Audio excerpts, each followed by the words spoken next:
안녕하세요. 증산제일교회 부목사 김홍준 목사입니다. 온라인으로 이제 수요 성경 공부 시간을 좀 갖고자 하는데요.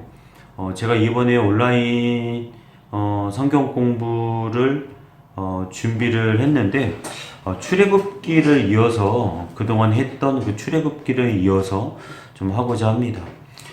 작년까지 제가 출애굽기를 쭉그 수요 성경 공부 때 했었는데 아마 갈대바다, 홍해바다를 건넌 것에서 아마 작년에 마친 걸로 기억이 됩니다. 그래서 이제 홍해바다 건넌 그 후 이야기, 그래서 그 주제를 광야의 여정, 광야 이야기로 제목을 정하고 한 이렇게 온라인으로 한 3번에서 4번 정도 함께 말씀을 나누고자 합니다. 오늘은 광야 이야기 첫 번째 시간으로 출애굽기 15장 22절에서 16장 3절의 말씀을 함께 보고자 합니다. 성경책들 다 피셨죠?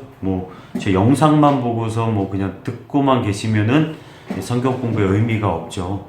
출애굽기 15장 성경을 다 피시고 구약 105페이지에 있습니다.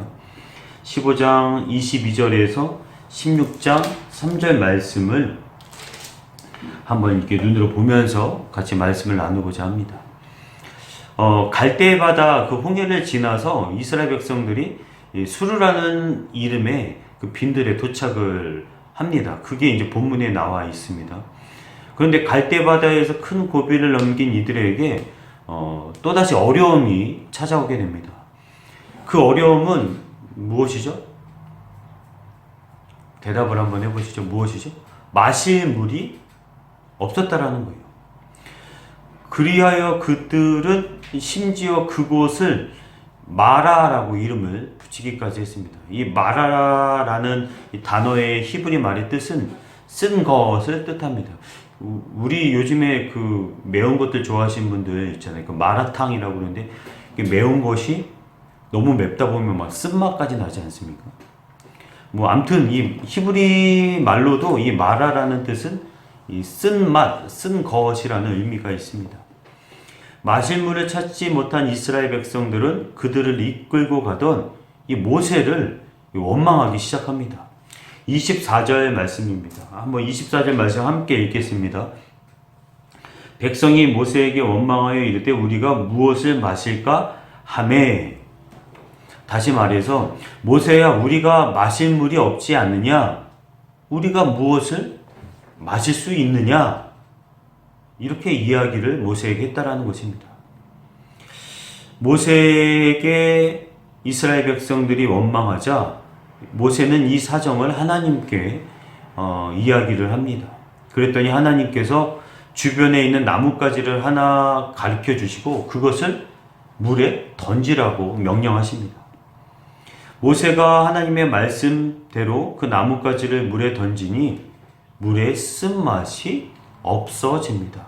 이리하여 목말라 원망하던 이스라엘 백성들은 물을 마시게 되었는데 이것이 본문 15장 25절까지의 이야기입니다.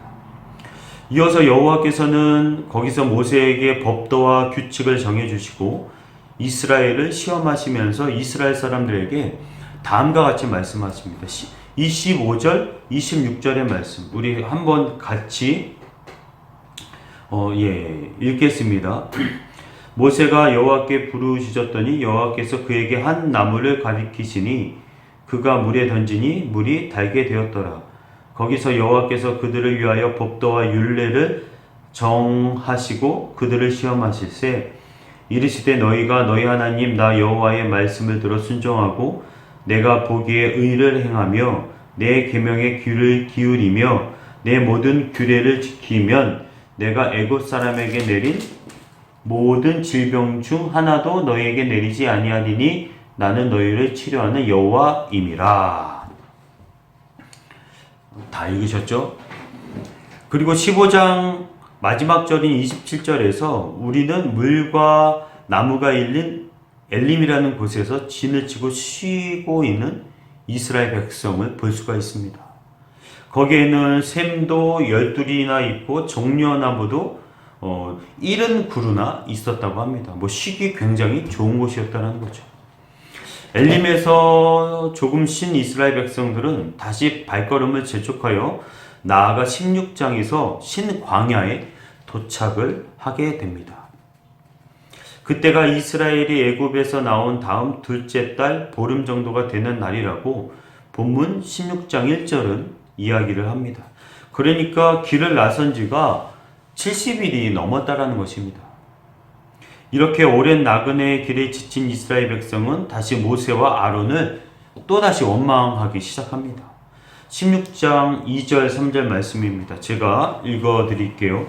우리가 애굽 땅에서 고기가마 옆에서 배불리 빵을 먹었던 때에 여호와의 손에 죽었더라면 좋았을 것을 너희가 이 광야로 우리를 인도에 내어 이 온 회중이 줄여줄게 하는도다.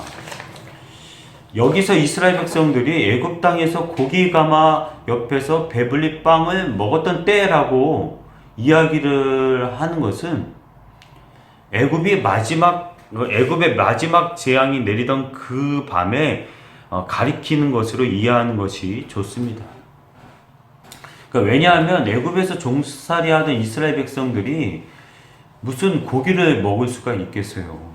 그들이 뭐 형편이 좋아서 고기를 먹을 수 있는 것도 아니고 또 애굽 사람들이 그들에게 고기를 제공했던 것도 아니었다라는 거예요. 그런데 이스라엘 백성들이 고기가마 옆에서 배불리 이 빵을 먹고 뭐 그때 그렇게 죽었으면 좋겠다라는 그건 무슨 말이냐? 그러니까 지금 현재 광야길을 가는 이스라엘 백성들의 삶이 너무나 힘이 드니까 그냥 차라리 옛날에 애굽 땅에서 그냥 자기네들 그냥 그때 차라리 이것저것 먹을 것을 많이 쌓아놓고 그냥 그거 먹고서 죽었으면 더 좋았을 것을 왜 여기에 나와서 고생을 하고 힘들게 하느냐라는 것으로 우리가 이해하는 것이 좋겠다라는 거죠. 그러니까 고기를 먹었다라는 것이 아니라 차라리 그곳에서 그냥 이것저것 먹고 죽었으면 더 좋았을 것이다 라고 이해를 하는 것이 맞다라는 것입니다. 백성들의 이런 원망 소리를 들은 여호와께서 이번에는 특별한 양식, 즉 우리가 너무나 잘 알고 있는 이른바 만나와 메추라기를 주시는데 이 이야기는 다음 광야 이야기 두 번째에서 제가 말씀을 드리겠습니다. 오늘은 16장 3절까지의 말씀만을 가지고 우리가 어떠한 점을 배울 수 있고 깨달을 수 있는지를 생각해 보고자 합니다. 먼저 오늘 우리는 이스라엘 광야 생활에 대한 이야기의 기본적인 요소를 표현하는 몇 가지 낱말을 우리가 찾아볼 수 있는데 첫 번째 길을 나선다, 두 번째 원망하다, 세 번째 시험한다. 이 세 가지입니다. 이 말들이 어떻게 쓰여졌는지를 우리가 한번 살펴보겠는데요.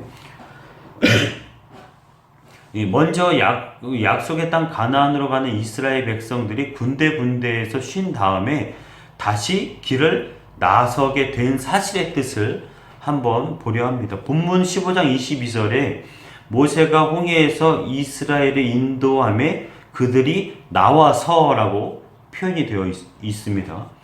그리고 16장 1절에서는 이스라엘 자손의 온 회중이 엘림에서 떠나 엘림과 시내산 사이에 있는 신광야에서 이르니 애굽에서 나온 후 둘째 달 15일이 되어 있다라고 기록이 되어 있습니다. 이스라엘은 애굽에서 길을 나선 다음 한꺼번에 하루 만에 가나안 땅에 이를 수 있었던 것이 아니었기에 쉬었다가 다시 길을 나서는 것을 여러 번 되풀이할 수밖에 없었습니다. 길을 나선다라는 히브리 말은 원래 이 짐승을 치며 떠돌아다니는 사람들, 즉 유목 생활을 하는 유목민들을 가리키는 말이기도 합니다. 이 사람들은 짐승들을 먹일 그 좋은 장소가 있으면 거기에 천막을 치고 며칠이고 짐승들에게 풀을 뜯기다가 그곳에 더 머무를 필요가 없으면 어떡하죠? 천막을 거두고 짐승의 등에 그것을 싣고 다시 푸른 목초지, 좋은 목초지를 찾아 나서곤 했던 것입니다. 결국 약속의 땅 가나안 땅에 이르기까지는 이스라엘 사람들도 이 유목민과 같은 생활을 해야 한다는 거죠. 그러니까 가나안 땅에 이르기 전까지는 아무리 그 광야가 좋은 곳이 있다가 하더라도 그곳에 머물지 않고 계속 거처를 옮겨 다니는 생활을 이스라엘 백성들이 할 수밖에 없었다는 것입니다. 이리하여 길을 나선다라는 이 말은 약속의 땅에 이르기까지 이스라엘 백성들이 부지런히 길을 가야 하는 나그네 생활을 해야 한다는 것을 의미하는 부분입니다. 오늘 우리도 마찬가지입니다. 우리도 우리의 참된 고향인 하나님의 품에 돌아갈 때까지는 거기를 향해 부지런히 길을 나서는 사람이라는 것이죠. 이 땅 어느 한 곳에 완전히 마음을 붙이고 살 수 없는 사람들이 바로 우리 믿는 자들이라는 것입니다. 그래야 우리는 고향 땅에 살고는 있지만 한 곳에 자리 잡고 살면서 사업도 하고 직장도 다니고 공부도 하고 가정도 이루어서 지켜가지만 마치 타향에 사는 것처럼 나그네처럼 우리가 살아가고 있다는 것입니다. 그렇잖아요. 우리가 이곳에 몇십 년 살고 몇 년 산 것 같아도 우리의 마음에 꼭 공허함이 있다는 거예요. 이 정든 곳, 이것이 완벽하고 좋은 것 같지만 왠지 모르게 채워지지 않는 그런 부족함, 영적인 갈급함이 늘 있다는 거죠. 언제라도 하나님께서 이끄시면 그 이끄심을 따라 지금까지 내가 정붙이고 살던 곳에서 길을 나설 수밖에 없는 것이 바로 우리 믿는 자라는 것입니다. 그렇다고 마치 하나님이 부르시면 지금 당장 이삿짐을 싸서 가야 하는 것처럼 늘 이삿짐을 싸놓고 살라는 것이 아니라 그보다는 마음으로 이 세상 그 어느 곳에서 매이지 않고 우리를 얽매는 것에서 분명히 자리를 떨고 일어서는 것, 그것이 오늘 본문에서 말하는 길을 나선다라는 참 의미라는 것입니다. 이것을 또 다르게 말씀드리면 우리 믿는 자들 즉 하나님의 고향을 향해 나아가는 사람들은 늘 새롭게 길을 나서는 생활을 해야 한다는 것입니다. 이 세상 사는 동안 겪는 지난날이 좋거나 나쁜 그 무엇에 얽매여 머물지 않고 앞장서선 하나님을 부지런히 따라 나가는 것입니다. 과거에 얽매이지 않고 현재에 얽매이지 않고 돈과 명예 이런 것들에 얽매이지 말고 하나님이 말씀하시면 언제든지 모든 것들을 내려놓고 그 자리를 일어설 수 있는 자세로 그런 마음으로 이 세상을 살아가라는 것입니다. 그러한 의미에서 보면 출애굽은 한 번으로 그치는 사건이라기보다는 우리가 이 땅에 있는 동안 끊임없이 되풀이 되어야 할 과정이라고 우리가 말할 수 있습니다. 사랑하는 여러분, 우리 모두가 늘 믿음으로 길을 나서는 삶을 살아낼 수 있기를 주님의 이름으로 간절히 소망합니다. 둘째, 이스라엘이 광야길을 가는 동안 어려움을 당할 때마다 무엇을 했죠? 어려움을 당할 때마다 그들이 가장 먼저 한 것이 무엇이죠? 하나님을 원망했다는 것. 그 점을 우리가 살펴볼 필요가 있습니다. 마실 물이 없을 때, 먹을 양식이 떨어졌을 때 이스라엘 백성들은 하나님의 명령을 받들어 그들을 약속의 땅으로 이끌고 있던 모세와 아론을 향해 어떻게 했죠? 늘 불만 불평을 터뜨렸습니다. 얼른 보기에는 저 이스라엘 백성들 하나님의 은혜를 누리고 하나님의 이적을 경험하고 하나님의 무한한 사랑을 받았는데도 어떻게 저렇게 원망할 수 있느냐? 하나님의 은혜를 잊어버리는 사람들이다 라고 이스라엘을 비난할 수도 있습니다. 그렇지만 우리가 이스라엘 백성의 입장에서 생각해 본다면 그들이 불만을 가지고 불평을 하고 원망할 만한도 하다라는 생각을 갖게 됩니다. 사실 말이 좋아서 젖과 꿀이 흐르는 땅이지 그 땅은 아직 눈에 보이지도 않고 길은 멀고 험해 하루 이틀 걸어서 다다를 수도 있는 것이 아닌 살기 위해서 최소한의 필요한 마실 물과 양식조차 없거나 모자란다면 그 누가 그 여정에서 뭐 늘 감사하고 늘 기뻐하고 하나님을 찬양하며 모든 것을 인내하면서 살아갈 수 있겠습니까? 그렇게 우리는 이같이 마실 물과 먹을 양식 때문에 원망하는 이스라엘 사람들을 믿음이 부족한 사람들이다 라고 비난하기보다는 우리 사람이라는 존재가 얼마나 연약하고 나약한지를 우리가 다시 한번 깨달아야 한다는 것입니다.